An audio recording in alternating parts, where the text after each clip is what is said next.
Hello guys, कैसे हैं आप लोग? सभी लोग स्वस्थ होंगे, मस्त होंगे और अपनी पढ़ाई में व्यस्त होंगे। यस। तो दोस्त, आज हम टेक्स्ट के अंदर एक नया चैप्टर शुरू करने जा रहे हैं और सो लेट्स सेलिब्रेट यार। एक नया चैप्टर हम शुरू कर रहे हैं हम, और वो चैप्टर का नाम है capital gain, income from capital gain. ये चैप्टर हम शुरू करने जा रहे हैं। हाँ, आपके मन में डाउट होगा कि सर सैलरी के जो डाउट्स थे, सैलरी के जो क्वेश्चंस जो डाउट हैं वो कब लेंगे। मैं वो संडे को क्लास बना दूंगा वो सैलरी के डाउट्स की, लेकिन आज फ्राइडे है तो आज हम स्टार्ट करते हैं एक नया class, that is income from capital gain. नया चैप्टर, नई उमंग और नए जोश के साथ में, और सबको ये माइंड में रखना है कि आपको पूरा पूरा समझ में आएगा। बहुत ही अच्छा टॉपिक, बहुत ही प्यारा टॉपिक, और इसमें से अमूमन 7 से 8 नंबर का क्वेश्चंस आता ही आता है इनकम फ्रॉम कैपिटल गेन में से। तो दोस्तों आराम से समझिएगा इस टॉपिक को। स्टार्ट करते हैं ये topic income from capital gain अब आपके सामने। तो दोस्तों, इनकम फ्रॉम कैपिटल गेन की बात करता हूं तो इसमें क्या है आपका, अगर मैं अलग अलग वर्ड की बात करता हूं तो इनकम है, और इनकम किससे है आपका? इनकम कैपिटल गेन से है। हाँ जी, इनकम फ्रॉम कैपिटल गेन की जो स्कीम होगी बेटा, इसके अंदर जैसे आपको पता है कि हर हेड के अंदर सबसे पहले हमें एक सेक्शन पढ़ना पड़ता है, और उस सेक्शन का नाम होता है चार्जिंग सेक्शन। उस सेक्शन का नाम क्या होता है? Charging section. तो इनकम फ्रॉम कैपिटल गेन के अंदर भी इसमें कौन सी इनकम आएगी, कैसे कैलकुलेशंस होगी, ये सारी स्कीम कुछ सेक्शंस में बटी हुई है। उसमें जो पहला सेक्शन है वो हमारा है चार्जिंग सेक्शन। अच्छा, चार्जिंग सेक्शन कुछ बातें करेगा। अच्छा, उनका मीनिंग हम कहां ढूंढेंगे? उनका मीनिंग हम ढूंढेंगे डेफिनेशंस में। कहां ढूंढेंगे? डेफिनेशंस में। तो इनका सेक्शंस जो है इनकम फ्रॉम कैपिटल गेन, ये जो हेड है इसका जो सेक्शन स्टार्ट होता है वो सेक्शन स्टार्ट होता है सेक्शन 45 से। कौन सा सेक्शन? सेक्शन 45। सेक्शन 45 से लेके 55 तक की बातें सारी हम यहां पे करेंगे।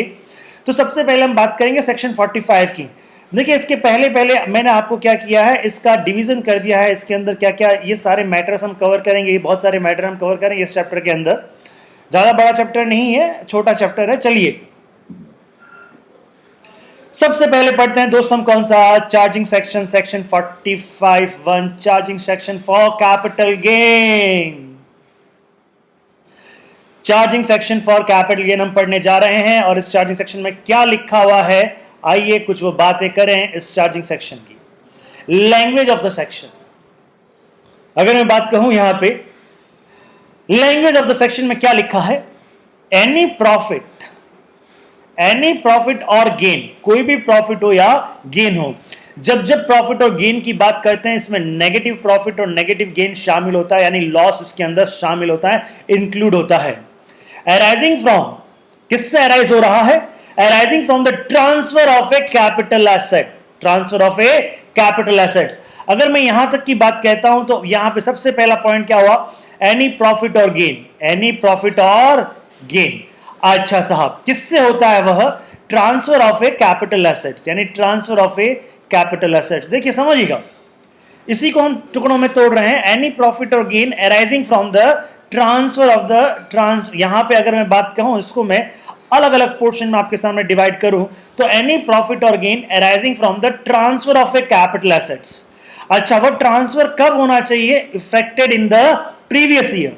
Affected in the previous year, यानी जिस प्रीवियस ईयर की आप बात कर रहे हैं, जिस ईयर की आप बात कर रहे हैं, जिस ईयर की कैलकुलेशंस कर रहे हैं, उस ईयर के अंदर वो ट्रांसफर होना चाहिए, और उस ईयर के अंदर आपका प्रॉफिट और गेन होना चाहिए।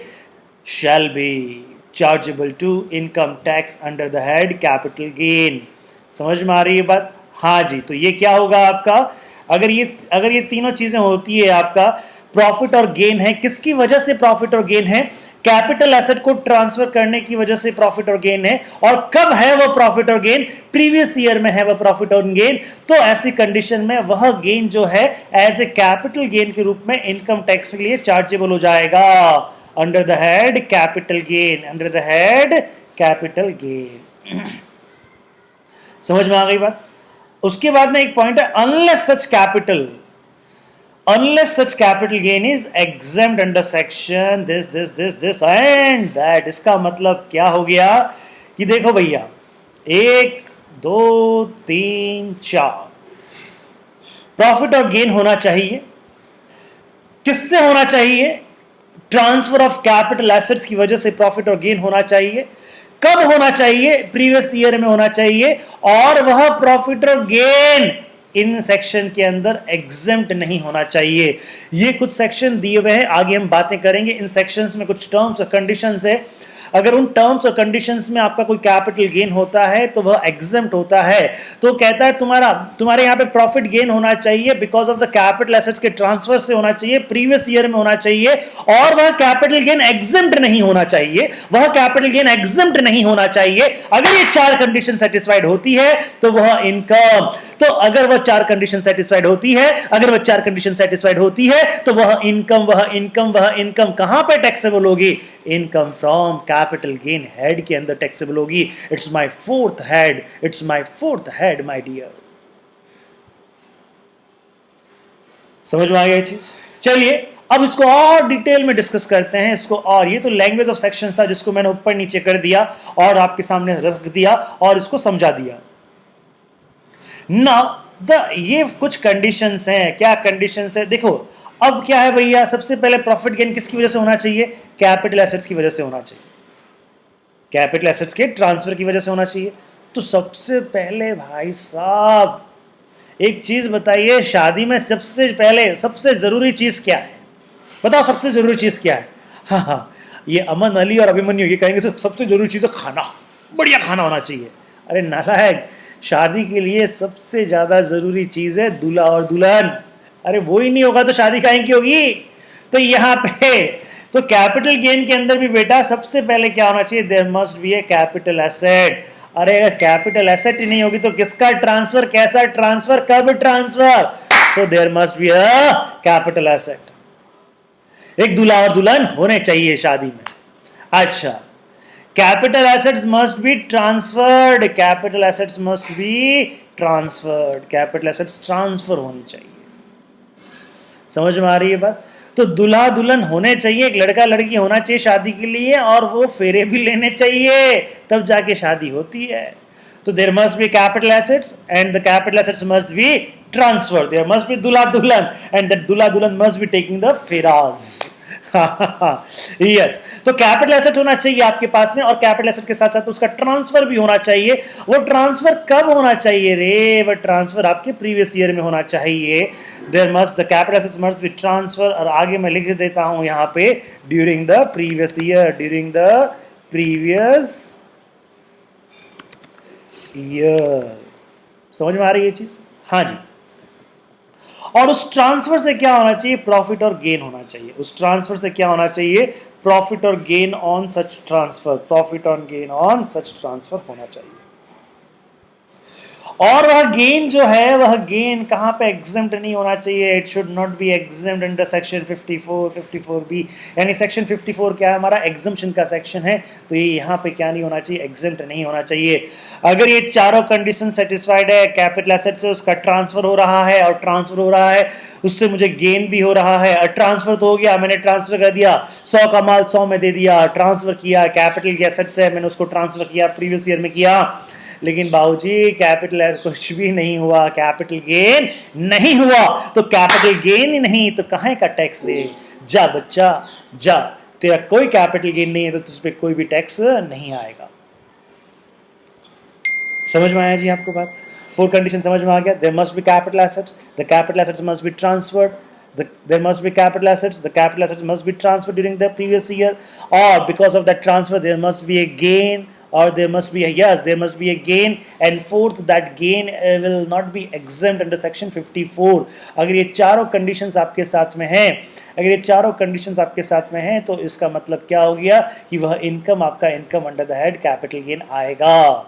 अब इन एक एक कंडीशंस को हम और डिटेल में समझेंगे कि कैपिटल एसेट्स मतलब क्या है, कैपिटल एसेट्स उसके बाद में ट्रांसफर का मतलब क्या है, ये सारी बातें हम डिटेल में समझेंगे। आइए चलते हैं पहली कंडीशन की तरफ। Now each one of the above condition will be discussed one by one। चलिएगा, condition number 1, there must be a capital assets, there must be a capital assets। तो definitions of capital assets देखते हैं। Capital assets का definition कहां पे है? तो section 2, definition का सेक्शन कौन सा है? 2। सेक्शन 2 सबसेक्शन 14, सेक्शन 2 सबसेक्शन 14 में कैपिटल एसेट्स के डेफिनेशन दिए हुए हैं। कैपिटल एसेट्स का डेफिनेशन दिया हुआ है। और कैपिटल एसेट्स का मतलब क्या? एनी प्रॉपर्टी वेदर मूवेबल और इमूवेबल। यस, बड़ा मजेदार डेफिनेशन है साहब, देखिए बड़ा मजेदार डेफिनेशन। कैपिटल एसेट्स मींस क्या है? प्रॉपर्टी ऑफ एनी काइंड यानी मूवेबल भी हो सकती है और इमूवेबल भी हो सकती है, हेल्ड बाय एन एसएससी। समझ में आ रही है? अच्छा, अब यहां पे अगर मैं बात कहता हूं capital assets means of any kind of property of any kind में मैं अगर बात कहता हूं तो वो मूवेबल भी हो सकती है और इमूवेबल भी हो सकती है, मूवेबल और immovable, held by an assessee. चलिए सही बात है। उसके बाद में क्या है? वेदर और not connected with his business और प्रोफेशन। इसका मतलब क्या है? इसका मतलब है कि कोई भी ऐसी प्रॉपर्टी हो सकती है जो बिजनेस से रिलेटेड भी हो सकती है और बिजनेस से रिलेटेड नहीं भी हो सकती है। यस, अब सपोज बताइए आपके पास में कोई एसेट्स है, हाँ जी, आपके पास में एसेट्स, आपको बिजनेस नहीं कर रहे, तो वो भी एसेट्स क्या है? कैपिटल एसेट्स है। अभी तक मैं मायने में यहां तक की डेफिनेशन में बात कहूं, कोई भी कैसी भी किसी भी तरह की एसेट्स हो, वो कैसी एसेट्स है बेटा? कैपिटल एसेट्स है। वो कैसी एसेट्स है? कैपिटल एसेट्स है। समझ में आ रही है बात? भले ही वो बिजनेस से कनेक्टेड हो या नहीं हो, वो कैसी एसेट्स है? कैपिटल एसेट्स है। क्लियर? अच्छा, सच property can be movable, immovable, tangible, intangible. हालांकि ये मैंने यहाँ पे लिखा ही है। चलिए अब यहां से इसको मैं हटा देता हूं क्योंकि वो मैंने नीचे लिख दिया है। कैपिटल एसेट्स का मतलब क्या हुआ? अगर मैं इसको अलग अलग करता हूं तो means property of any kind held by assessee, whether और not connected with his business. और फिर नीचे कुछ एग्जांपल्स दिए गए। ये एग्जांपल्स हम अभी बाद में डिस्कस करेंगे, विल डिस्कस लेटर ऑन। पहले आप समझिएगा, ये समझ में आया आपको? कोई भी प्रॉपर्टी, अब ये फोन है, क्या बताओ कैपिटल एसेट्स है या नहीं है? बिल्कुल है, कैपिटल एसेट्स है।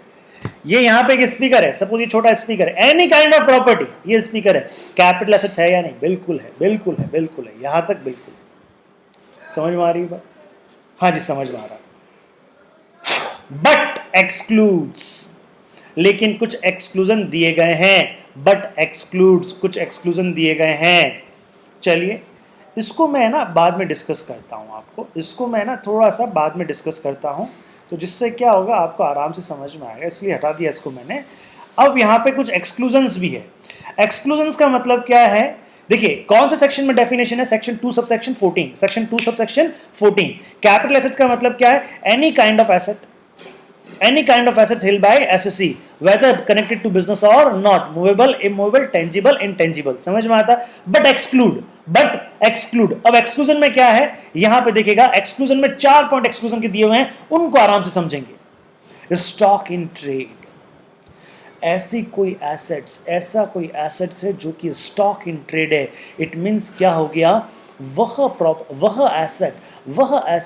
आइटम जिसके अंदर बिजनेसमैन ट्रेड करता है, तो वह आइटम कैपिटल एसेट नहीं माना जाएगा। मान लो कि एक कार का बिजनेसमैन है, एक ऑडी का शोरूम है, जिसके पास में ऑडी का शोरूम है, उसके पास में बहुत सारी ऑडी की गाड़ियां रखी हुई है। बताओ ये ऑडी की जो गाड़ियां रखी हुई है, यह उसके लिए कैपिटल एसेट है क्या? नहीं साहब, वो कैपिटल एसेट नहीं है। क्यों? क्योंकि ये इसके लिए क्या है? स्टॉक है। समझ में आ रही बात? अच्छा साहब, और एक चार्टर्ड अकाउंटेंट वहां पे गया। सपोज आप उस ऑडी के शोरूम पे यहां पे गए और आप वहां से एक ऑडी लेके आ गए, एक गाड़ी लेके आ गए। अच्छा बताइए, अब वो ऑडी आपके लिए कैपिटल एसेट्स है क्या? बिल्कुल। एनी काइंड ऑफ मूवेबल और immovable properties asset for you except stock in trade. क्या वह ऑडी आपके लिए स्टॉक इन ट्रेड है क्या? क्या आप वो ऑडी वापस आगे सेल करने के लिए लेके आए हैं क्या? नहीं, आप तो उस ऑडी में आराम से फैल के बैठ के ड्राइव करके जाने के लिए आने के लिए लेके आए हैं। ठंडी ठंडी हवा आएगी, उसमें आराम से बैठेंगे, समझ में आ गई। और पसीना तो हम जैसे मजदूरों के आएगा, आप आराम से ऑडी में हवा खाएंगे। तो आपके लिए वह ऑडी क्या है? कैपिटल एसेट्स है। समझ में आ रहा है चीज? अच्छा, एक सपोज कीजिएगा एक बिल्डर है, उसके पास बहुत सारे फ्लैट्स पड़े हैं, बहुत सारे फ्लैट पड़े हैं, वो फ्लैट बेचता है, तो पूरी बिल्डिंग उसके पास में रखी हुई है। बताओ वह फ्लैट्स उसके लिए कैपिटल एसेट्स होंगे क्या? नहीं साहब, नहीं, अगेन नहीं, वह फ्लैट उसके लिए कैपिटल एसेट नहीं होंगे। क्यों क्यों क्यों? क्योंकि वह फ्लैट उसके लिए, क्योंकि वह फ्लैट उसके लिए क्या है? स्टॉक इन ट्रेड है। वह उसमें डील करता है, उसमें ट्रेड करता है, उसमें बिजनेस करता है, वह उसके लिए बिजनेस स्टॉक है। तो ऐसा कोई भी स्टॉक, ऐसा कोई भी एसेट जो बिजनेस स्टॉक होता है, वह कैपिटल एसेट्स में नहीं आता है।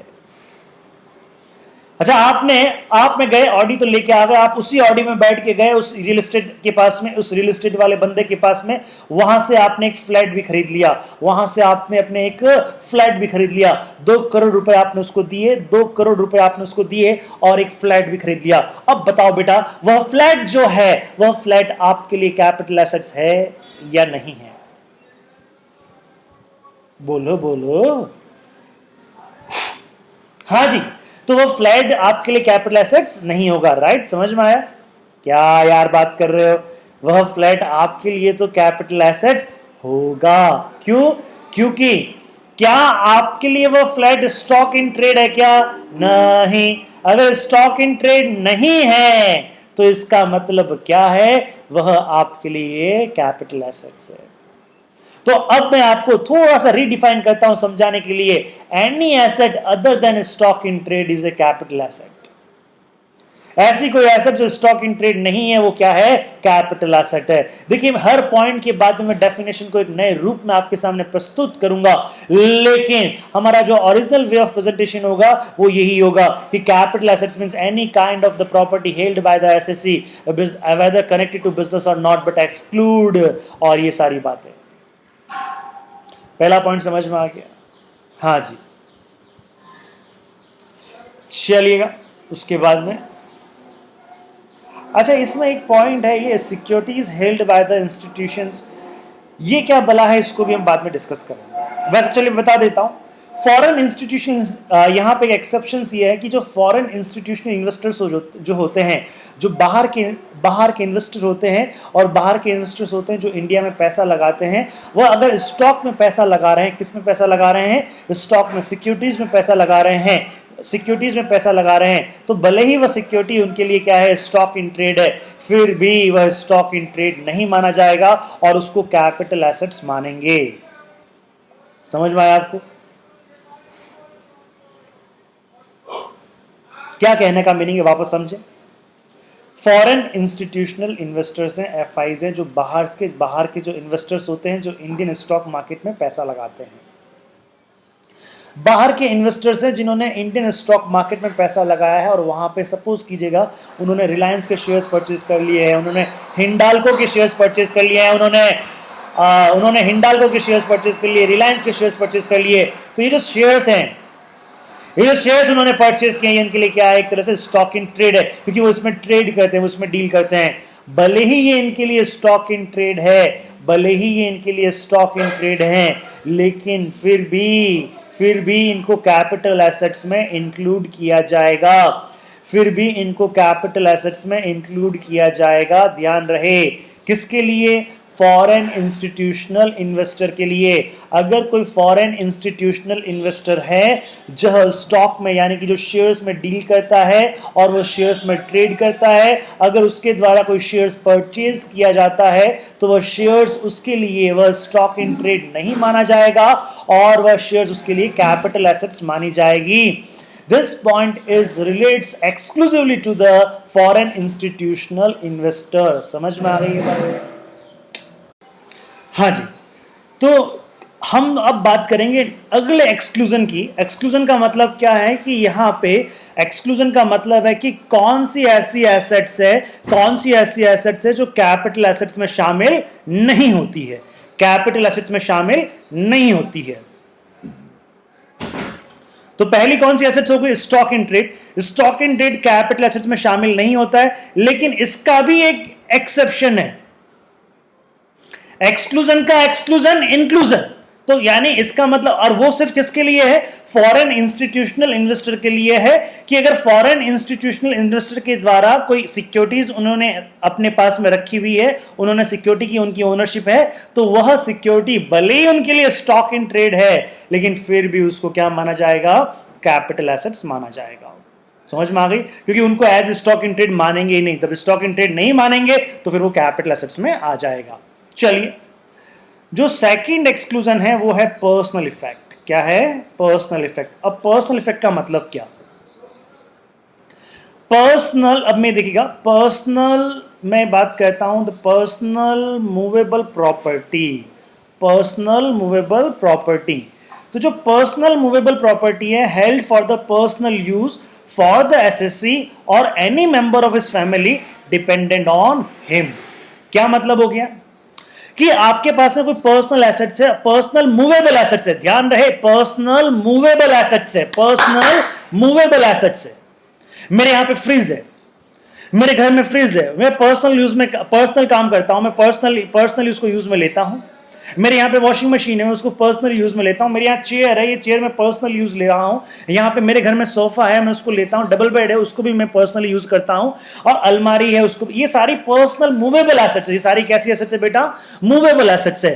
तो ऐसे कोई मूवेबल एसेट्स जो मैं पर्सनली यूज के लिए अपने पास में रखता हूं, अपने फैमिली मेंबर्स के यूज के लिए अपने पास में रखता हूं, तो वह personal movable assets capital assets में नहीं आएगी।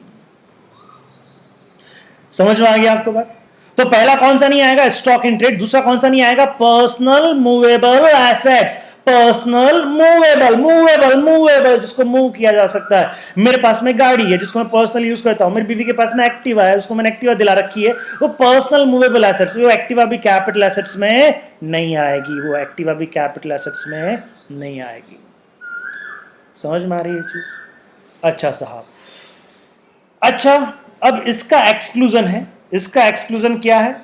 यहां पे देखिएगा, however the following assets shall not be treated as personal effect even though these assets are movable and are held for the SSC for the personal use। क्या मतलब होता है? एक तरह से ये समझें, सबसे पहले आपने एक्सक्लूजन देख लिया। क्या देख लिया? कि भैया पर्सनल मूवेबल एसेट्स कोई होगी, पर्सनल मूवेबल प्रॉपर्टी कोई होगी, पर्सनल मूवेबल एसेट्स होगी, वह कैपिटल एसेट्स की डेफिनेशन में नहीं आएगी। चलिए, अब पर्सनल मूवेबल में भी क्या बोला गया कि भैया भले ही आगे जो एसेट्स की हम बात कर रहे हैं, आगे जो हम एसेट्स की बात कर रहे हैं, भले ही वो पर्सनल मूवेबल है, भले ही वो पर्सनल मूवेबल एसेट्स है, लेकिन फिर भी हम उसको पर्सनल मूवेबल नहीं मानेंगे। क्या मतलब हो गया? कि ये एक्सक्लूजन का एक्सक्लूजन, पर्सनल मूवेबल एसेट्स का एक्सक्लूजन, इन एसेट्स को पर्सनल मूवेबल एसेट्स नहीं माना जाएगा। तो इसका मतलब इनको क्या माना जाएगा? इनको कैपिटल एसेट्स माना जाएगा। इनको क्या माना जाएगा? कैपिटल एसेट्स माना जाएगा। और वो पर्सनल मूवेबल एसेट्स, इनको कैपिटल एसेट्स माना जाता है। कौन सी है? आप सुनिएगा, सभी लोग बोले JADP सा। बोलो तो सही यार, JADP सा, JADP सा, JADP सा, JADP सा। सा का मतलब SA। जोधपुर वाले हैं ना हम, तो हर एक के पीछे क्या लगाते हैं? सा लगाते हैं, S और A। अब J का मतलब क्या है? यानी कि JADP सा, ये जो आइटम है जो हम बात करने वाले हैं, ये JADP सा जो है ना, ये किस में इंक्लूड नहीं होते? ये पर्सनल मूवेबल एसेट्स में इंक्लूड नहीं होते। भले ही ये पर्सनल मूवेबल है, लेकिन कैपिटल एसेट्स की डेफिनेशन जो सेक्शन 214 के अंदर डेफिनेशन दे रखी है, उसके अंदर ये पर्सनल मूवेबल में शामिल नहीं करते हैं। इसका मतलब इसको किस में शामिल करते हैं? कैपिटल एसेट्स में शामिल करते हैं। तो पहला पॉइंट क्या है बेटा उसमें? J का मतलब क्या है? ज्वेलरी। J का मतलब क्या है? ज्वेलरी। उसके बाद में ए का मतलब क्या है? Archaeological collection. हाँ जी, आर्कियोलॉजिकल कलेक्शन। इसका मतलब क्या? अभी हम बात करते हैं, पहले याद तो कर लो यार। जे का मतलब क्या है? ज्वेलरी। ए का मतलब क्या है? Archaeological collection. JAD, डी का मतलब है ड्रॉइंग। पी का मतलब है पेंटिंग। JADP, उसके बाद में सा, S और A। S का मतलब है स्कल्पचर, S का मतलब क्या है, स्कल्पचर, समझ में आ रही है बात। और A का मतलब है any other art work, any other art work, any other art work, any other art work, समझ में आया भाई। सो ये जो है JADP सा, इसके आगे लिख लेना नोट्स में, जब तुम्हारे पास में होंगे तो इसके आगे लिख लेना JADP सा। JADP का मतलब क्या है, jewellery, archaeological work, drawing, painting, उसके बाद स्कल्पचर और एनी अदर आर्ट वर्क। तो ये जो JADP सा है बेटा, ये जो चीज है, ये चीजें किस में इंक्लूड की जाएगी, ये चीजें आपकी कैपिटल एसेट्स के अंदर इंक्लूड की जाएगी। समझ में आ गया बात। नाउ J, ज्वेलरी का मतलब क्या, हाँ हुआ क्या, ज्वेलरी का मतलब क्या, चलो इस इंस्टेंस में बताता हूं कि मैंने अपनी बीवी को एक हार गिफ्ट किया, मैंने अपनी वाइफ को एक हार गिफ्ट किया, 9 लाख का हार गिफ्ट किया, डायमंड जड़े हैं साहब उसमें, हाँ, लेकिन बेटा वो डायमंड कौन से हैं, अमेरिकन डायमंड है, और वो जो हार है ना, वो हार है आर्टिफिशियल ज्वेलरी, चमचमाता आर्टिफिशियल ज्वेलरी का हार है। तो क्या करें बेटा, लॉकडाउन है तो सिचुएशन ऐसी ही है। हाँ जी, सो आर्टिफिशियल ज्वेलरी का हार मैंने अपनी बीवी को गिफ्ट किया। क्या क्या वो कोई भी, क्या वो सोने से बना हुआ है क्या, क्या हीरे जवाहरात है क्या, क्या कुछ वैल्यूएबल आइटम उसके अंदर लगा है क्या, नहीं साहब, उसके अंदर कोई वैल्यूएबल आइटम नहीं लगा है। 150 रुपए में वो हार खरीद के लाया था और वो हार मैंने अपनी वाइफ को गिफ्ट कर दिया। बताओ क्या उसको ज्वेलरी में काउंट करूं? आज मेरी वाइफ का बर्थडे भी है बेटा, 15 मई आज है, और आज मेरी वाइफ का बर्थडे भी है, तो मैं सोच ही रहा हूं कि इसी तरह एक नवलखी का हार लाके मैं गिफ्ट कर दूं। हाँ जी, तो बताओ ये हार जो है, क्या ये हार ज्वेलरी में आएगा क्या? नहीं बाबू नहीं, ज्वेलरी में नहीं आएगा, हर कोई हार ज्वेलरी में नहीं आता। तो ज्वेलरी का मतलब क्या है समझो, jewellery includes ornaments made of gold, silver, platinum और any other precious metal, precious metal होना चाहिए। स्टील का हार लाके दे दिया साहब, लोहे का हार लाके दे दिया साहब, तो वो हार तो है लेकिन वो ज्वेलरी में नहीं आएगा, यहां की ज्वेलरी में नहीं आएगा। Any alloy containing one or more of such precious metal, whether or not containing any precious or semi precious stone। यानी जो आपकी ज्वेलरी बनी होनी चाहिए, वो जो ज्वेलरी बनी होनी चाहिए वो प्रीशियस मेटल से बनी होनी चाहिए, कुछ कीमती धातुओं से मिलकर वो ज्वेलरी बनी होनी चाहिए, तो वो इस ज्वेलरी में काउंट किया जाएगा। ऐसी हर कोई एनी कोई ज्वेलरी है, वो ज्वेलरी में काउंट नहीं होगा। समझ में आ गया? मैं अपनी बीवी के लिए चैन लेके आया, लोहे की चैन, नहीं ऐसी बातें नहीं करते। तो ये क्या हो गया, तो हालांकि वो क्या होगा, वो ज्वेलरी में नहीं आएगा। मैं अपनी वाइफ के लिए लेके आया सोने की चैन, मैं अपनी वाइफ के लिए लेके आया सोने की चैन। हाँ जी, चैन है यार, लोहे की चैन हो या सोने की चैन हो, लेकिन इन दोनों चैनों में फर्क है। एक चैन मेरा ज्वेलरी के अंदर आएगा तो कैपिटल एसेट्स उसको माना जाएगा, और एक चैन मेरा ज्वेलरी के अंदर नहीं आएगा तो कैपिटल एसेट्स नहीं माना जाएगा। जो स्टोन होते हैं, स्टोन यानी, हाँ दिक्कत क्या है ना बेटा, भाटे को भी स्टोन ही बोलते हैं और हीरे को भी स्टोन ही बोलते हैं, इंग्लिश में सबके लिए वो क्या है, स्टोन है।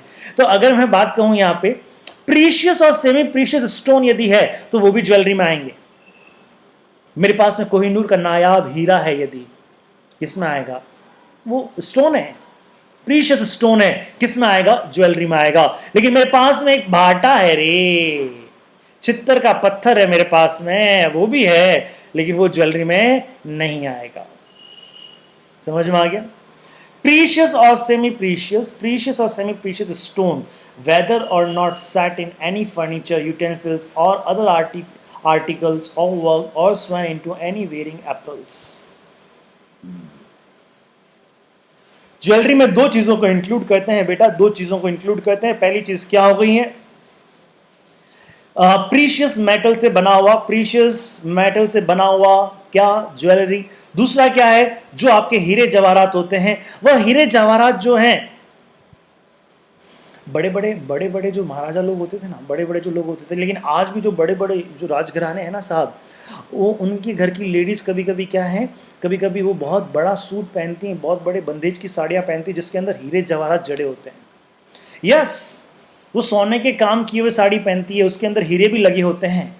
तो भले ही हीरे वहां लगे हुए हैं, तो वो साड़ी, इसका मतलब कपड़ा नहीं है, वो कपड़े की साड़ी तो है, लेकिन उसके अंदर जो हीरे जवाहरात है ना बेटा, वो ज्वेलरी में आएंगे।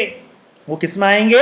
ज्वेलरी में आएंगे। तो ज्वेलरी का मीनिंग आपको समझ में आया, बहुत बड़ा विस्तृत मीनिंग है ज्वेलरी का। अच्छा, अब मुझे एक चीज बताओ यार, यहां पे पहले बताओ, ये पर्सनल इफेक्ट समझ में आया आपको? दो चीजों को हमने एक्सक्लूड किया है कैपिटल एसेट्स में से, एक तो स्टॉक इन ट्रेड और दूसरा कौन सा? Personal movable asset. और पर्सनल मूवेबल एसेट्स में से भी जेएडीपी साहब को एक्सक्लूड नहीं किया गया है। उसको पर्सनल मूवेबल होते हुए भी उसको पर्सनल मूवेबल हम यहां नहीं मान रहे हैं, और उसको हम कैपिटल एसेट्स मान रहे हैं, उसको हम कैपिटल एसेट्स मान रहे हैं। अब पर्सनल मूवेबल का मतलब क्या होता है कि पर्सनली, सपोज कीजिएगा आपके घर में किचन में, आपके घर में क्या है, किचन में डाइनिंग सेट है। ये डाइनिंग सेट है, आप खुद उसमें खाना खाते हैं, खाना भोजन ग्रहण करते हैं, तो वो पर्सनल इफेक्ट हो गया बेटा, वो पर्सनल इफेक्ट के लिए काम आ गया, तो वो कैपिटल एसेट्स में नहीं आएगा, वो कैपिटल एसेट्स में नहीं आएगा। इसके ऊपर एक पॉइंट आया था, इसके ऊपर अब सपोज करो वह डाइनिंग सेट जो है, वह डाइनिंग सेट सोने का बना हुआ है, या वो चांदी का डाइनिंग सेट है साहब, सोने का चांदी का डाइनिंग सेट है, आप सोने की थाली में ही खाना खाते हैं, सोने की थाली है, सोने की कटोरी है, सोने का चम्मच है, रोटी गेहूं की है बेटा, रोटी सोने की नहीं दे, यूं मत कर। हाँ जी, तो इसलिए कहते हैं चाहे थाली कोई भी हो, थाली कोई भी हो, रोटी तो गेहूं की होगी, वो तो अमीर गरीब एक ही खाएगा। चलिए अब हम बात करें यहाँ पे, तो मैं क्या कह रहा था कि अगर स्टील का डाइनिंग सेट है तो कोई दिक्कत नहीं है, पर्सनल इफेक्ट है, पर्सनल यूज करने के लिए, ज्वेलरी में नहीं आता है, इसमें नहीं आता है, इंक्लूड नहीं करते हैं, तो ज्वेलरी में इसको शामिल नहीं करते हैं, तो इसको कैपिटल एसेट में भी शामिल नहीं करेंगे। अब वही डाइनिंग सेट यदि आपका किसका हो? सोने का हो, किसका हो? गोल्ड का हो, dining set prepaid by the gold. अब क्या करेंगे देखो, तो यहां पे एक नोट मैंने लिखा है, सिल्वर यूटेंसिल्स लाइक थाली, कटोरी, tumbler etcetera held for the personal use were held for the personal effect, thus no capital gain would arise on such sale silver utensils। ये बेटा देखो, ये अभी जो हुआ है ना, ये सिल्वर यूटेंसिल्स के लिए हुआ है। किस पे हुआ है? ये सिल्वर यूटेंसिल्स के लिए हुआ है। अभी गोल्ड के बारे में नहीं बात कही गई है, गोल्ड के बारे में भी केस नहीं आया है। गोल्ड के बारे में केस नहीं आया है तो भैया हम यहां तक मानेंगे गोल्ड है। तो अगर सपोज कीजिएगा गोल्ड की थाली बनी हुई है, गोल्ड की कटोरी है, चम्मच, उसमें आप खाना खा रहे हैं, तो टू सम एक्सटेंट जितना आपके पास में नॉर्मल क्वांटिटी जो आपको थाली वगैरह चाहिए, वहां तक हम उसको फिर ज्वेलरी के अंदर इंक्लूड नहीं करेंगे। और ये मेरा पर्सनल ओपिनियन है, it is my personal opinion. Silver के लिए तो क्लियर दिया हुआ है, सिल्वर के लिए तो क्लियर दिया हुआ है, लेकिन अगर गोल्ड का होता है तो भी हम एक लिमिट तक, 2 थाली, 3 थाली, 1 थाली तक, 2 थाली, उस लिमिट तक हम क्या करेंगे, उसको हम ज्वेलरी के अंदर इंक्लूड नहीं करेंगे। क्यों? क्योंकि यह पर्सनल यूटेंसिल्स की तरह काम आ रहा है। ज्वेलरी का मतलब होता है पहनना, ज्वेलरी का मतलब क्या होता है? पहनने के लिए। अच्छा, सेकंड चीज क्या है भैया? सेकंड चीज इसमें क्या हो रखा है कि कभी कभी आपने देखा होगा कि हम पूजा करते हैं, लक्ष्मी जी की पूजा करते हैं, तो उसमें सिल्वर कॉइन रखते हैं, उसमें हम सपोज किसी के पास में अगर ब्रिक हो, हाँ गोल्ड ब्रिक हो, गोल्ड बिस्किट हो, तो वो भी रखते हैं। तो ये अगर वहाँ पे सिल्वर बार्स है, गोल्ड यूटेंसिल्स है, अब देखो भैया, हाँ जी, silver coins, gold, silver bars, utensils used for the purpose of Mahalakshmi puja and other festivals are held to be liable for the capital gain. तो ऐसी कंडीशन में क्या होता है, अगर आपने चांदी के सिक्के हैं, चांदी के सिक्के हैं, सोने के सिक्के हैं, सोने की आपके पास में ईंट है या सोने की बिस्किट्स हैं, वो आप कहते हो साहब मैं तो ये रखता हूँ माँ लक्ष्मी की पूजा करने के लिए मैं रखता हूँ, लक्ष्मी जी की पूजा के लिए मैं रखता हूँ, इसी से लक्ष्मी जी प्रसन्न होती हैं, क्योंकि ज्वेलरी थोड़ी ना पहनने के लिए थोड़ी ना काम में ली जा रही है। नहीं नहीं नहीं नहीं, उसको भी क्या मानेंगे, उसको भी हम क्या मानेंगे, उसको पर्सनल इफेक्ट नहीं मानेंगे, और वो भी ज्वेलरी के अंदर एक तरह से हम उसको काम करेंगे, और ये भी किस में आएगा, ये भी कैपिटल एसेट्स में आएगा। तो बर्तन, चांदी सोने के बर्तन एक लेवल तक कैपिटल एसेट्स में नहीं आएंगे था। और सपोज कीजिएगा आपके पास में सोने के सिक्के हैं, चांदी के सिक्के हैं, सोने की बिस्किट हैं, चांदी की बिस्किट्स हैं, रॉ मैट फॉर्म में आपके पास में सोना चांदी पड़ा है, किस में आएगा ये? यस, कैपिटल एसेट्स में आएगा। बात समझ में आती है साहब आपको यहाँ तक? तो देखिए, जे का मतलब आपको समझ में आ गया। आर्कियोलॉजिकल कलेक्शंस, इसका मतलब क्या होता है? पुरातात्विक विभाग। आपने देखा होगा कहीं पे खुदाई होती है तो कहते हैं यहाँ हड़प्पा की संस्कृति निकली, यहाँ पे तो वो बहुत पुरानी पुरानी चीज़ें निकलती है, पूरा तात्विक विभाग, आपने वर्ड सुना होगा। तो उसको वो ऐसा कोई कलेक्शंस होता है, पुरानी कोई मूर्तियाँ निकल जाती है, वो ऐसा कोई कलेक्शंस होता है, तो बेटा उसको बोलते हैं आर्कियोलॉजिकल कलेक्शंस। तो वो भी बहुत महंगी होती हैं, हाँ जी, वो भी बहुत महंगी होती हैं। एक कलाकार ही उस कला का मोल लगा सकता है, आप और हम जैसे ना समझ, हमारे लिए तो वो क्या है, टूटा फूटा पत्थर है। लेकिन जो कला का पार्क ही है ना, उसके लिए तो वो बहुत बड़ी सभ्यता का एक प्रतीक चिन्ह है, और उसके लिए वो करोड़ों रुपए दे सकता है। क्या ड्राइंग, पेंटिंग, अब कोई मुझसे ये ना पूछे ड्राइंग और पेंटिंग में डिफरेंस क्या होता है, क्योंकि मैं इतना भाई साहब, इतना मैं टेक्निकल पर्सन नहीं हूं कि आप इन दोनों में डिफरेंस पता कर सकूं। ड्राइंग और painting, yes my dear, painting बहुत बड़ी बड़ी पेंटिंग्स, एम एफ हुसैन साहब की पेंटिंग करोड़ों में बिकती है साहब, करोड़ों में बिकती है पेंटिंग्स, ड्राइंग्स, पेंटिंग्स। ये भी क्या है, ये भले ही मूवेबल है, भले ही पर्सनल है, लेकिन लेकिन लेकिन इसको कैपिटल एसेट्स में इंक्लूड करते हैं। ड्राइंग, पेंटिंग जितनी जितनी पुरानी होती है ना, उनकी वैल्यू बढ़ती जाती है। यस, स्कल्पचर्स, स्कल्पचर का मतलब होता है दैट इज मूर्ति, कृष्ण की मूर्ति, भगवान कृष्ण की मूर्ति, राम की मूर्ति, महावीर की मूर्ति, बुद्ध की मूर्ति, ये जो स्कल्पचर्स हैं, अगर कोई सपोज करो सोने चांदी की मूर्तियां आपके पास में हैं और उसको वैल्यूएबल मूर्ति है, वो आपके पास में करोड़ों की मूर्ति है आपके पास में, तो वो भी किस में आएगा, वो भी आपकी कैपिटल एसेट्स में आएगा। और लास्ट में लिख दिया एनी अदर आर्ट वर्क, और कोई आर्ट वर्क है तो वो भी किस में आएगा, कैपिटल एसेट्स में आएगा। तो आपको एक कैपिटल एसेट्स का मतलब पता चला साहब। क्या क्या चीज इंक्लूड नहीं करते हैं, पहली चीज स्टॉक इन ट्रेड को इंक्लूड नहीं करते हैं, दूसरी चीज किसको इंक्लूड नहीं करते हैं, पर्सनल मूवेबल एसेट्स को इंक्लूड नहीं करते हैं। लेकिन पर्सनल मूवेबल के अंदर जेएडीपीसा को हम एक्सक्लूड कर देते हैं। इसका मतलब क्या हो गया, जेएडीपीसा को हम किसमें इंक्लूड कर देंगे, कैपिटल एसेट्स में इंक्लूड कर देंगे। जे का मतलब क्या है, ज्वेलरी, ज्वेलरी का मतलब क्या हो गया, हर किसी स्टोन से बना हुआ, हर किसी मेटल से बना हुआ ज्वेलरी नहीं, प्रीशियस मेटल से बना हुआ, सोना, चांदी, हीरे, जवाहरात से जो ऑर्नामेंट्स बने होते हैं वो है ज्वेलरी। इसके अंदर अगर खाने के बर्तन है जो आपके सोने चांदी के हैं तो वो आप ज्वेलरी में इंक्लूड नहीं करेंगे। बाकी आपका रॉ फॉर्म में भी कोई आपका सोना चांदी वगैरह है तो उसको आप ज्वेलरी में इंक्लूड करेंगे। समझ में आ गई ये बात। उसके बाद में हीरे जवाहरात हैं वो भी ज्वेलरी के अंदर इंक्लूड होंगे, तो ये सारे कैपिटल एसेट्स होगा। आर्कियोलॉजिकल कलेक्शंस, आपका ज्वेलरी, आर्कियोलॉजिकल कलेक्शंस क्या है, ये आपका पूरा तात्विक विभाग है, पुरानी सभ्यता का प्रतीक चिन्ह है, तो वो अगर यदि है तो वो भी क्या होगा, कैपिटल एसेट्स होगा। ड्राइंग, पेंटिंग, स्कल्पचर्स और एनी अदर आर्ट वर्क, ये भी आपके कैपिटल एसेट्स होंगे। तो इस तरह मैंने आपके 2 पॉइंट फिनिश कर दिए हैं। पहला पॉइंट था स्टॉक इन ट्रेड का और दूसरा था पर्सनल मूवेबल एसेट्स का। ये दोनों चीजें ज्वेलरी के अंदर इंक्लूड नहीं होती है, लेकिन इन दोनों के अंदर एक एक एक्सक्लूजन है जो कि आपको ध्यान रखना है। देखिए साहब, main definition, any kind of immovable property, any kind of movable property और इमूवेबल प्रॉपर्टी, समझ में आ गई बात, whether connected to the business और नॉट। उसका पहला एक्सक्लूजन स्टॉक इन ट्रेड, दूसरा एक्सक्लूजन कौन सा रे, दूसरा एक्सक्लूजन है पर्सनल मूवेबल एसेट्स। अब इसके अंदर एक और पॉइंट मैं बता दूं, मेरी कोई ऐसी मूवेबल एसेट्स है, मेरी कोई ऐसी मूवेबल एसेट्स है जो पर्सनल नहीं है, जो पर्सनल नहीं है, वो बिजनेस मूवेबल एसेट्स है। मैंने एक गाड़ी ले ली, सपोज कीजिएगा मैंने एक गाड़ी ले ली, मैंने कहा मेरे यहां से मेरे यहाँ जो भी बच्चे आएंगे, मैंने 3-4 ऑडी खरीद ली, सपोज करो 3-4 ऑडी मैंने खरीद ली, ऑडी, BMW, जगुआर, ये 3-4 मैंने गाड़ियां खरीद ली। मैंने कहा जो भी बच्चे आएंगे जाएंगे उनको मैं ये फैसिलिटी दूंगा कि यस, वो उनके लिए ये ट्रांसपोर्टेशन फैसिलिटी मैंने दे दी। अब उसको मैं पर्सनल यूज नहीं कर रहा, उसको मैं अपने प्रोफेशन में यूज ले रहा हूं, बिजनेस के लिए यूज ले रहा हूं। तो मूवेबल है वो एसेट्स, लेकिन वो बिजनेस से रिलेटेड है, तो बेटा बिजनेस रिलेटेड मूवेबल एसेट्स जो होती हैं वह कैपिटल एसेट्स होती हैं। यहां पे मूवेबल एसेट्स को किसको बताया गया, पर्सनल मूवेबल। एक जगुआर मैंने ले ली अपने पर्सनल यूज के लिए और एक जगुआर मैंने ले ली है अपने बिजनेस के यूज के लिए। दोनों जगुआर मैंने एक साथ उठाई है, लेकिन जो मेरी पर्सनल गाड़ी है जो मैंने अपनी बीवी को दे रखी है वो किस में आएगा, वो पर्सनल इफेक्ट में आएगा, वो पर्सनल मूवेबल प्रॉपर्टी में आएगा, तो उसको मैं कैपिटल एसेट्स में इंक्लूड नहीं करूंगा। और वह जगुआर जो कि वहां पे बिजनेस में काम आ रही है, भाविशा इंस्टीट्यूट में काम आ रही है, वह किस में काम आएगा, वह कैपिटल एसेट्स में काम लिया जाएगा, कैपिटल एसेट्स के अंदर उसको इंक्लूड किया जाएगा। होप समझ में आया होगा।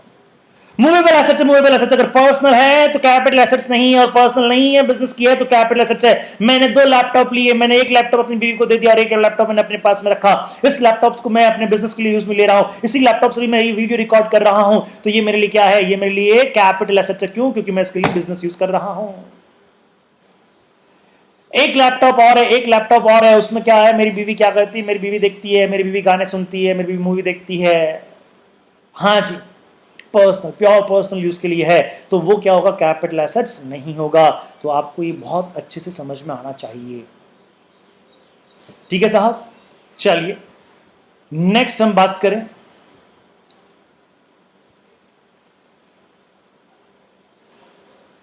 एक यहां पे नोट लिखा हुआ है, देखिए, the house property in which the assessee lives though intimately use by him for the personal purpose. बताओ, हाउस प्रॉपर्टी है साहब, हाउस प्रॉपर्टी आप उसमें रह रहे हैं, प्योरली पर्सनल पर्पस के लिए यूज कर रहे हैं। बताओ बताओ, पर्सनल पर्पस के लिए यूज कर रहे हैं, बताओ कैपिटल एसेट्स में आएगी या नहीं आएगी? कैपिटल एसेट्स में आएगी। क्यों? क्योंकि कौन सी एसेट्स को एक्सक्लूड करते हैं? Personal movable assets, personal movable assets. अब बताओ, हाउस प्रॉपर्टी को क्या तुम घुमा के ले जा सकते हो क्या? चलो यार, आज घर यहाँ पे, आज यहाँ ये जगह पसंद नहीं आ रही, चलो घर को उठा के कहीं और ले चलते हैं।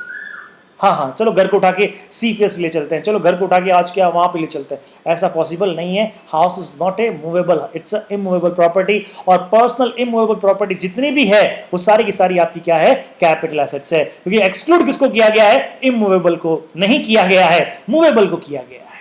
समझ में आ गई ये चीज? चलिए, उसके बाद में थर्ड जो एसेट्स को एक्सक्लूड किया गया है वो है आपका rural agriculture land. Agriculture land को एक्सक्लूड किया गया। कौन सी ऐसी एग्रीकल्चर लैंड जो कि इंडिया में है लेकिन रूरल एरिया में है? इंडिया में है लेकिन ग्रामीण, इंडिया के भारतीय ग्रामीण क्षेत्र की कृषि भूमि, भारतीय ग्रामीण क्षेत्र की कृषि भूमि को कैपिटल एसेट्स से बाहर कर दिया गया, उसको कैपिटल एसेट्स की डेफिनेशन में नहीं रखा गया। अच्छा, कोई ग्रामीण क्षेत्र की कृषि भूमि है लेकिन भारत के बाहर है। नेपाल में आपने एक रूरल एग्रीकल्चर लैंड ले रखा है, ऑस्ट्रेलिया में आपने एक रूरल एग्रीकल्चर लैंड ले रखा है, बेटा उसको आपकी कैपिटल एसेट्स माना जाएगा, उसको आपकी कैपिटल एसेट्स माना जाएगा। तो any agriculture land outside India always a capital assets, always a capital assets. समझ में आ रही है बात? Always a capital assets.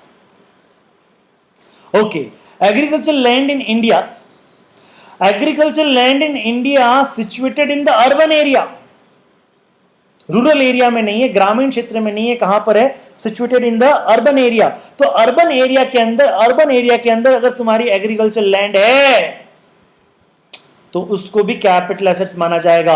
सिर्फ एक्सक्लूजन किसको है? सिर्फ एक्सक्लूजन है ग्रामीण क्षेत्र की, ग्रामीण क्षेत्र की, ग्रामीण क्षेत्र की क्या रे? एग्रीकल्चर लैंड रे, ग्रामीण क्षेत्र की कोई कृषि भूमि। अब ग्रामीण क्षेत्र को कैसे डिफाइन करें, समझे? तो यह डिफाइन होता है, यह डिफाइन होता है पॉपुलेशन के अकॉर्डिंग। क्या डिफाइन होता है? पॉपुलेशन के अकॉर्डिंग। अलग अलग, अभी आराम से समझेंगे। एक कोई छोटा कस्बा है, छोटा ढाणी है, छोटा गांव है जिसका पॉपुलेशन है 10,000 तक का ही पॉपुलेशन है, जिसका पॉपुलेशन क्या है? 10,000 तक का ही पॉपुलेशन है। तो 10,000 तक का ही पॉपुलेशन है, और कोई ऐसा गांव, ऐसा ढाणी, ऐसा कस्बा जिसकी पॉपुलेशन 10,000 तक ही है, तो उसके अंदर कोई भी एग्रीकल्चर लैंड है, उसके अंदर कोई भी एग्रीकल्चर लैंड है, उसके अंदर कोई भी एग्रीकल्चर लैंड है, उसको हम क्या मानेंगे? उसको हम रूरल एग्रीकल्चर लैंड मानेंगे। और वह रूरल एग्रीकल्चर लैंड क्या होता है? वह rural agriculture land capital assets की डेफिनेशन में नहीं आता है, क्योंकि उसको एक्सक्लूड किया गया है। समझ में आया? बिल्कुल। अच्छा, किसी का सपोज कीजिएगा कोई ऐसा है, ऐसा एरिया है जहां का, ऐसा कस्बा है जहां पे क्या है? जहां की पॉपुलेशन 10,000 से ज्यादा है, जहां की पॉपुलेशन 10,000 से ज्यादा है, 10,000 से ज्यादा है लेकिन 1 लाख तक है। 10,000 से ज्यादा है, उसकी पॉपुलेशन कितनी है? 10,000 से ज्यादा है। मान लो ये एरिया है, इस एरिया की पॉपुलेशन 10,000 से ज्यादा है लेकिन 1 लाख तक है, 10,000 से लेके 1 लाख तक। समझ में आ गया? अब समझिएगा, अब ये क्या कह रहा है? देखो ये पॉइंट, देखो यहां पे स्क्रीन पे ये पॉइंट दिखा रहा हूं मैं आपको। More than 10,000 but not exceeding 1 lakh, 1 lakh तक है। अच्छा, तो अब क्या करना पड़ेगा? अब देखो, ये सपोज ये पॉपुलेशन, ये एक एरिया है, ये एरिया है, मान लेते हैं कोई कस्बा है, एक छोटा कस्बा मान लेते हैं पिपाड़ है या जालोर है, इसकी जालोर की पॉपुलेशन तो 1 लाख से ज्यादा होगी, कोई छोटा मोटा ले लेते हैं, फलोदी है, ये फलोदी, ये एरिया फलोदी है, तो फलोदी का एरिया, ये जो भी फलोदी का एरिया है, इसकी पॉपुलेशन है 1 लाख या 90,000। समझ में आ रही बात? अब देखो, इसका जो बॉर्डर एरिया है ना, जैसे ये बॉर्डर एरिया है, इससे आगे 2 किलोमीटर और चलो, इससे आगे कितना किलोमीटर और चलो? 2 किलोमीटर और चलो, 2 किलोमीटर छोड़ दो। समझ में आ गई बात? 2 किलोमीटर चले, 2 किलोमीटर, 2 किलोमीटर चारों तरफ से छोड़ दिया हमने। उसके बाद का जो एरिया है, उसके बाद का जो एरिया है, वो एरिया क्या होगा? वो एरिया होगा बेटा आपका एग्रीकल्चर। और उस एरिया के अंदर, उस एरिया के अंदर यदि आपकी लैंड है, एग्रीकल्चर लैंड है, तो वह agriculture land rural agriculture land मानी जाएगी। समझ में आया? सपोज करो, अब मैं दूसरा एग्जांपल ले रहा हूं, वापस इसको, चलो इसको वापस समझाता हूं। ये एरिया है फलोदी का एरिया, ये फलोदी का एरिया है। इस फलोदी के एरिया के अंदर पॉपुलेशन है, मान लेते हैं 90,000। कितनी पॉपुलेशन है? 90,000 पॉपुलेशन है। अब वो क्या कह रहा है कि इसके अंदर कोई भी एग्रीकल्चर, इसके अंदर कोई भी एग्रीकल्चर लैंड है, अगर आपका पॉपुलेशन 10,000 से ज्यादा है, अगर आपका पॉपुलेशन 10,000 से ज्यादा है और 1 लाख तक है, तो उसके अंदर कोई भी, इसके अंदर कोई भी, अगर आपके सपोज कीजिएगा, इसके अंदर कोई भी लैंड है वो एग्रीकल्चर है, उसको हम रूरल एग्रीकल्चर लैंड नहीं मानेंगे। ठीक है साहब? 2 किलोमीटर और आगे चले आप, ये या इसकी बाउंड्री यहां खत्म हो गई, इसकी बाउंड्री यहां खत्म हो गई, अब 2 किलोमीटर और चले, इसके अंदर भी कोई, इसके अंदर भी यदि कोई क्या है एग्रीकल्चर लैंड, उसको भी हम रूरल नहीं मानेंगे। यानी उसकी बाउंड्री को 2 किलोमीटर छोड़ दो, बाउंड्री से 2 किलोमीटर और आगे चले जाओ, बाउंड्री से 2 किलोमीटर और आगे चले जाओ, और इसके बाद में जो लैंड है, अगर एग्रीकल्चर है, तो उसको रूरल एग्रीकल्चर लैंड मानते हैं। समझ में आ गई चीज? बिल्कुल। चलिए, अगर किसी की पॉपुलेशन 1 लाख है, 1 लाख से ज्यादा है, लेकिन 10 लाख तक है, 1 लाख से ज्यादा है, अब मान लेते हैं, सपोज कीजिएगा ये पाली है, पाली की पॉपुलेशन 9 लाख के आसपास की पॉपुलेशन है, मान लेते हैं ये पाली है, और पाली उसने क्या बोला है, अगर किसी की पॉपुलेशन 10,000 से ऊपर है, उसके अंदर कोई भी अगर लैंड है, तो उसको, उस लैंड को हम एग्रीकल्चर लैंड नहीं मानते हैं। अब ये पाली है, पाली की पॉपुलेशन है 90, मैं 9 लाख मान लेता हूं, तो अब यहाँ पे कोई लैंड सिचुएटेड है, एग्रीकल्चर है, फिर भी उसको वो रूरल एग्रीकल्चर नहीं होगी। अब पाली की बाउंड्री से, ये रही पाली की बाउंड्री, पाली की बाउंड्री से 1 2 3 4 5 6, पाली की बाउंड्री से हमें कितने किलोमीटर और आगे चलना है? 6 किलोमीटर तक आगे चलना है। 6 किलोमीटर तक आगे चलते हो, तब तक उसके अंदर भी यदि कोई लैंड है, तो उस लैंड को भी हम रूरल एग्रीकल्चर लैंड नहीं मानेंगे। वो भी लैंड क्या होगी? अर्बन एग्रीकल्चर लैंड होगी। तो इसका मतलब क्या हो गया? 6 किलोमीटर की बाउंड्री छोड़ दो साहब, उसके बाद में यदि कोई लैंड सिचुएटेड है, तो उस लैंड को हम क्या मानते हैं? उस लैंड को हम मानते हैं एग्रीकल्चर लैंड। समझ में आ रही है बात? तो अगर किसी की पॉपुलेशन, वापस कहता हूं, किसी की पॉपुलेशन, अगर किसी कस्बे की पॉपुलेशन 10,000 तक है, तो 10,000 के अंदर, इसके अंदर तो, अरे इसके बाहर क्या साला, इसके अंदर भी कोई लैंड होगा, तो वो भी क्या माना जाएगा? रूरल। हाँ, एग्रीकल्चर होना चाहिए बेटा। कैसे होना चाहिए? एग्रीकल्चर लैंड होना चाहिए। तो उसके अंदर जो लैंड है वो भी क्या माना जाएगा? एग्रीकल्चर लैंड माना जाएगा। अगर इसकी पॉपुलेशन 10,000 से ज्यादा है, लेकिन 1 लाख तक है, तो इसके अंदर की कोई भी लैंड को एग्रीकल्चर लैंड नहीं, रूरल एग्रीकल्चर लैंड नहीं माना जाएगा। इनफैक्ट 2 किलोमीटर और चले, वहां तक भी 2 किलोमीटर और चले, वहां तक इसके अंदर भी, यदि इसके अंदर भी कोई भी लैंड है, तो उसको रूरल एग्रीकल्चर लैंड नहीं माना जाएगा, और उसके बाद वाली लैंड को रूरल एग्रीकल्चर लैंड माना जाता है। अब इसकी पॉपुलेशन यदि 1 लाख से ज्यादा है, लेकिन 10 लाख तक है, तो हमें अब 2 किलोमीटर की जगह कितना चलना पड़ेगा? 6 किलोमीटर चलना पड़ेगा, और 6 किलोमीटर के बाद की जो लैंड है, उसको हम रूरल एरिया में काउंट करेंगे। समझ में आ गई बात? अब सपोज करो इसकी पॉपुलेशन 10 लाख से ज्यादा है, जोधपुर, इसकी पॉपुलेशन 10 लाख से ज्यादा है। तो अगर पॉपुलेशन 10 लाख से ज्यादा है बेटा, तो अब आपको कितना किलोमीटर चलना पड़ेगा? अब आपको 8 किलोमीटर चलना पड़ेगा। जोधपुर की बाउंड्री से 8 किलोमीटर चलिए, 8 किलोमीटर छोड़ दीजिएगा, और उसके बाद का जो एरिया है वह रूरल एरिया होगा। उसके बाद का एरिया रूरल एरिया होगा, और उसके बाद के एरिया में यदि कोई एग्रीकल्चर लैंड है, तो वह agriculture land rural agriculture land कहलाएगी। आपको रूरल एग्रीकल्चर लैंड का मतलब समझ में आया?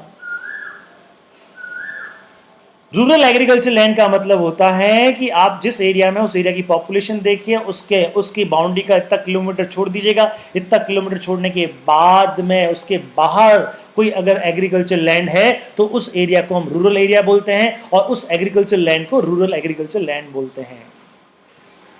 ये पॉइंट समझ में आ गया? हाँ जी। तो तीन चीजों को इंक्लूड नहीं किया गया। पहला कौन सा? Stock in trade. दूसरा कौन सा? पहला कौन सा? Stock in trade. पहला कौन सा? Stock in trade. दूसरा कौन सा? Personal movable assets. और तीसरा कौन सा? Rural agriculture land. और इन तीनों पॉइंट के अंदर कुछ कुछ और पॉइंट है, कुछ कुछ और बातें हैं। वो बातें आपको ध्यान में रहनी चाहिए, वो बातें आपको ध्यान में रखनी होगी। Hope you understood. हाँ जी। उसके बाद में अब फोर्थ पॉइंट क्या है? फोर्थ पॉइंट है gold deposit bond. Gold deposit bond issued under gold deposit scheme 1999 और deposit certificate issue under the gold monetisation scheme 2015 notified by the central government. आपको सिर्फ ध्यान रखना है गोल्ड डिपॉजिट बॉन्ड। सिर्फ क्या ध्यान रखना है? Gold deposit bond. एक तो इसको ध्यान रखना है आपको। हाँ जी, गोल्ड डिपॉजिट बॉन्ड को ध्यान रखना है आपको और गोल्ड मोनेटाइजेशन स्कीम ध्यान रखनी है आपको। गोल्ड मोनेटाइजेशन स्कीम क्या होती थी? देखिए, मैं थोड़ा सा इसके बारे में आपको बता दूं। तो अगर मैं बात करूं गोल्ड डिपॉजिट बॉन्ड और गोल्ड मोनेटाइजेशन स्कीम, इसके अंदर क्या होता था? इसके अंदर देखिए, गोल्ड डिपॉजिट बॉन्ड के अंदर क्या होता था? आप गोल्ड डिपॉजिट कीजिए। बहुत पुरानी स्कीम है, अब बंद हो चुकी है, खत्म हो चुकी है। तो अभी लेटेस्ट में 2015 में ये आया था गोल्ड मोनेटाइजेशन स्कीम। इसके अंदर क्या था? आपके अंदर, आपके यहां पे, आपके पास में जो भी गोल्ड पड़ा है, चाहे किसी भी फॉर्म में हो, वह गोल्ड आप बैंक में जमा करवा दीजिएगा। बैंक एक सर्टिफिकेट इश्यू करेगा और उस पर आपको इंटरेस्ट वगैरह भी देगा। और सपोज कीजिएगा 5 साल, 10 साल, 15 साल के बाद में, 5 साल के बाद में आपको वो गोल्ड वापस मिल जाएगा। वह गोल्ड वापस मिल जाएगा, उसमें कुछ और गोल्ड को ऐड कर दिया जाएगा। यानी इंटरेस्ट कैश में ना देके इंटरेस्ट वापस आपको गोल्ड के रूप में दे दिया जाता है। समझ में आ गई बात? तो ऐसी स्कीम जो थी उसको बोलते हैं गोल्ड मोनेटाइजेशन स्कीम। क्या बोलते हैं? Gold monetisation scheme. हालांकि इस स्कीम का छोटा सा मैंने थ्योरी आपकी इसमें नीचे नोट्स में दिया है, आप उसको आराम से पढ़ लेना। एग्जाम पॉइंट ऑफ से इतना ज़्यादा जरूरत नहीं है इसको पढ़ने का। गोल्ड, आपको सिर्फ ये फोर्थ पॉइंट ध्यान रखना है कि गोल्ड डिपॉजिट बॉन्ड और गोल्ड मोनेटाइजेशन स्कीम, यह दो स्कीम क्या है बेटा? यह दो स्कीम किस में है? यह दो स्कीम के अंदर यदि कोई बॉन्ड हमारे पास में है, कुछ सर्टिफिकेट हमारे पास में है, तो उसको हम कैपिटल एसेट्स में इंक्लूड नहीं करते हैं। तो कैपिटल एसेट्स में कुल 4 चीज़ें इंक्लूड नहीं होती हैं। पहली चीज़ कौन सी? पहली चीज़ है स्टॉक इन ट्रेड। दूसरी चीज़ कौन सी? Personal movable assets. तीसरी चीज़ कौन सी है? Rural agriculture land. और चौथी चीज़ क्या है? Gold bond. Gold bond, gold bond. समझ में आ रही बात? इन 4 चीज़ों को हम क्या नहीं करते हैं? कैपिटल एसेट्स में इंक्लूड नहीं करते हैं। बाकी सारी चीज़ों को हम कैपिटल एसेट्स में इंक्लूड करते हैं। तो आज की क्लास में इतना ही। आज की क्लास में मैंने कैपिटल एसेट्स की डेफिनेशन सेक्शन 2 सबसेक्शन 14 को मैंने डिस्कस किया है। ये पहले डिटेल में मैंने डिस्कस किया है। ये आपको याद होना चाहिए बेटा। ये आपके दिलो दिमाग पे छा जाना चाहिए कि कैपिटल एसेट्स क्या होती है। Focus focus focus. ठीक है, चलिए, थैंक यू।